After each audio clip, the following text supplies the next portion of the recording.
How are y'all doing today? So if you can't tell by the title of the video, or if you have come over from TikTok, we have a new member of the family, 2004 Toyota Celica Gt, under 100,000 miles, getting close, but still under when I got it. It does have the 1ZZ, but these ones have had oil burning problems fixed with them. The fate of the Accord is undecided as of right now, but Matt and I got this car, so we have something a bit more newer and reliable for just life. But let me just kind of give you a walk around. It has these, I think it's Maxim, which I've heard that these are a subsidiary or whatever of Koenig. I don't know, correct me if I'm wrong, but yes, it is yellow, and yes, it needs to be lowered. But, you know, paint is in great shape with, like, you know, a few tiny chips here and there, but for a 2004, it's not bad at all. Same goes for the interior. You know, it's dirty-ish, but, like, it's in good shape minus, like, this right here and some very minor wear right there on the driver's side seat, but overall it's in great shape interior wise.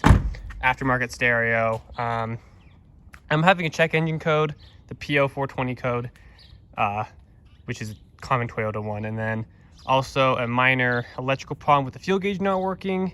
And then, if you can't tell, we have a fun surprise for the end of the video if I don't just put it in the title of the video itself. But anyway, I'm going to send you over now to me doing the engine bay, which I actually recorded before this, but lots more of this car in the future, so I hope you guys enjoy it.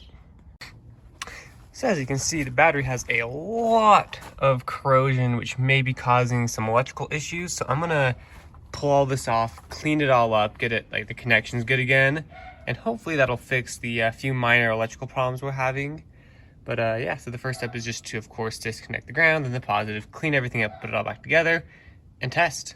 So I've decided just to pull the battery so I can clean out this tray and whatnot and just really clean everything down here, because it's, you know, you can tell it's got 17 years of commuter dust.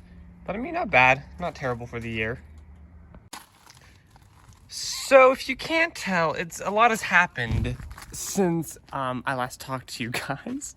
I tested the whole cleaning the battery thing, and the gas gauge still is not working, or was not working. So I figured, okay, well, we'll check the BCM now, because the BCU, the body control module, because that's a really common thing that goes out on these. So I tore this all apart, pulled the body control module out, cleaned it with some electronics cleaner, plugged it back in, and let me just kind of, if I can find the key. We have a working gas gauge again, guys.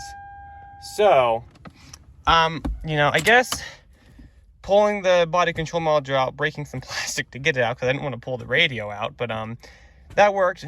I'm glad I might have to replace it in the future. I don't know, but, you know, I might talk more about this later in this video or earlier in this video, but the trick is you pull, technically what you're supposed to do is you're supposed to pull this whole fuse panel and everything out, which is a bolt down in there and a bolt down here. I don't want to do that, so I popped this top tab off and just broke the bottom tabs and pulled it out.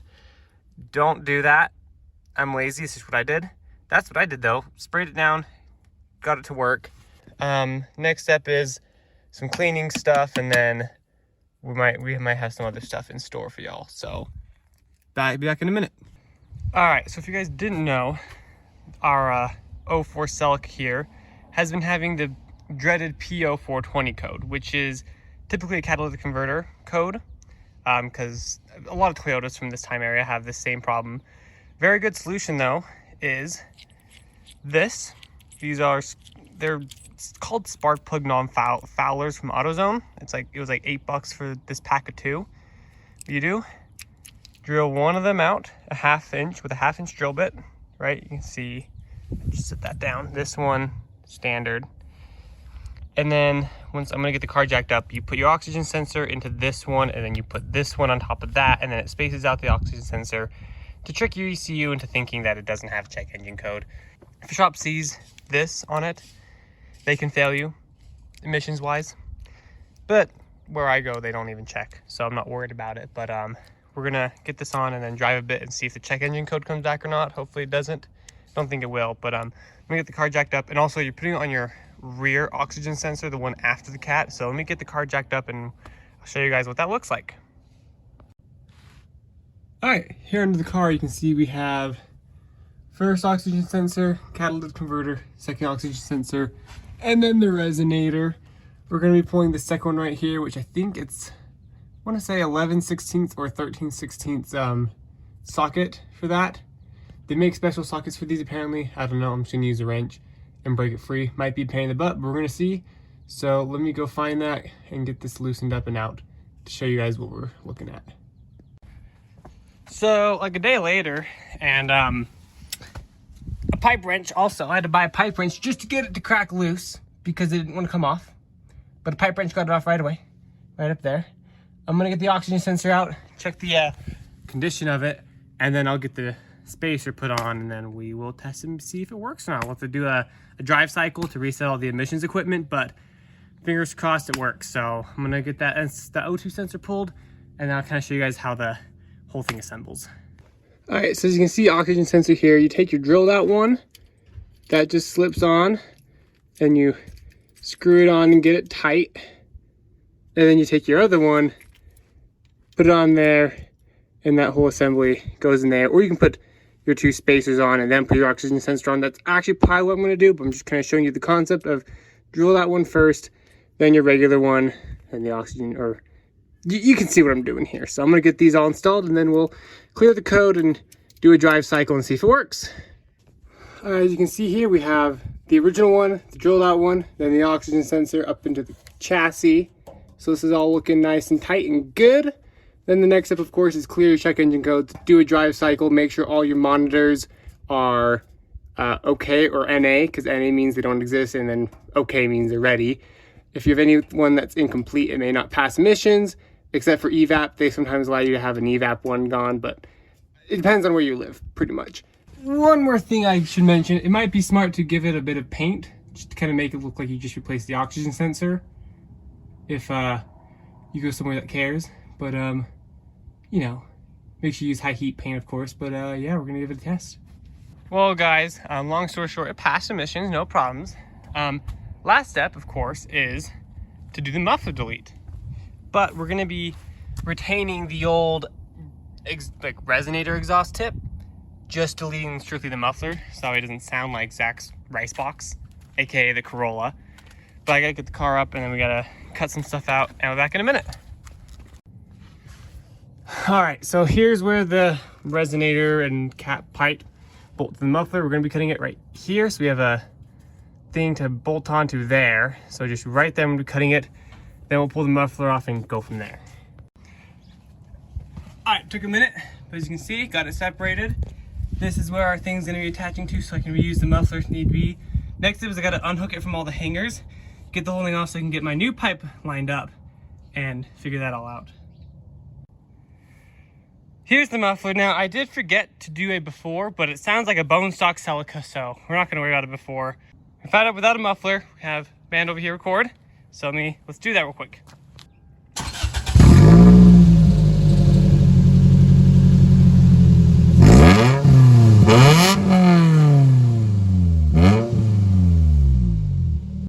So we have our resonator part cut out. As you can see, this is kind of the shape we're going for. So we can kind of go around the suspension geometry. I got to get it all test fitted up, and then we'll start welding it, because we're going to weld this so it's not just all clamps. And so, learning experiences, so I'm going to get this kind of all marked out where we need to weld, and then this will keep for emission purposes. But okay, so it took the help of Amanda, but we got everything tacked, so now I got to go through and do kind of finish welding it, and then we'll do a sound test with our little resonator tip thing. So let me go through, finish welding these, then we'll throw it back on. All right, so as you can see, all of it has been definitely not beautifully welded, but welded. So now we're gonna do a nice little sound test and see how she sounds.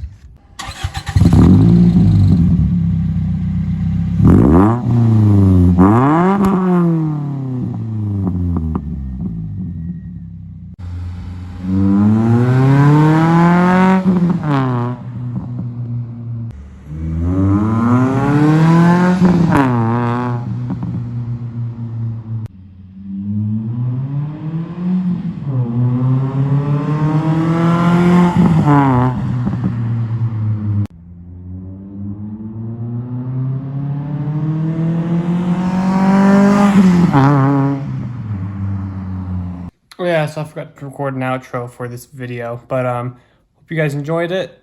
More to come, of course, but I don't know. I think it sounds pretty good. Definitely sounds better than the Corolla with that resonator tip. But hope you guys enjoyed this one. See you guys next time.